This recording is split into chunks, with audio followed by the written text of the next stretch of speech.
L'arrêté décrit dans ses critères techniques à respecter un paramètre qui s'appelle la densité surfacique de flux installé, le DSFLI exactement, qui concerne une donnée projet.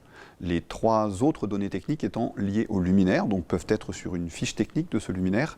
La dernière ne peut pas être sur une fiche technique de luminaire étant donné qu'elle est liée à un projet. Il faut avoir fait le projet pour savoir si les lumens par mètre carré, donc c'est comme ça qu'on exprime la densité surfacique de flux, est respectée ou non. Que signifient ces lumens par mètre carré? Donc on parle bien de mètre carré de surface qui doit être éclairée et non pas de surface qui est éclairée. C'est pas parce qu'il y a de la lumière dessus qu'il faut prendre les mètres carrés. Cette lumière, elle peut ne pas avoir à faire quoi que ce soit à cet endroit. Ça peut être une lumière considérée nuisible. Donc il faut bien prendre les mètres carrés de la zone que l'on doit éclairer et non pas éclairer. Ça, c'est le premier point. Ensuite, les lumens. C'est quoi ces lumens?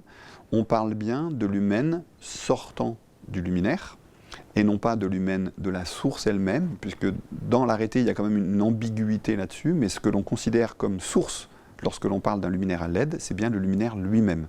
Donc les lumens représentent les flux sortant du luminaire. Donc on fait une division toute simple du nombre de lumens de luminaire qui éclaire une zone par la surface de cette zone qui doit être éclairée. Ces lumens par mètre carré ont des contraintes dans l'arrêté, qui peuvent être différentes en fonction du fait qu'on est en agglomération, hors agglomération, proche d'une réserve naturelle, proche d'un parc national, etc. Donc il y a beaucoup d'éléments à regarder pour savoir quelle est la densité surfacique de flux à installer que l'on doit respecter.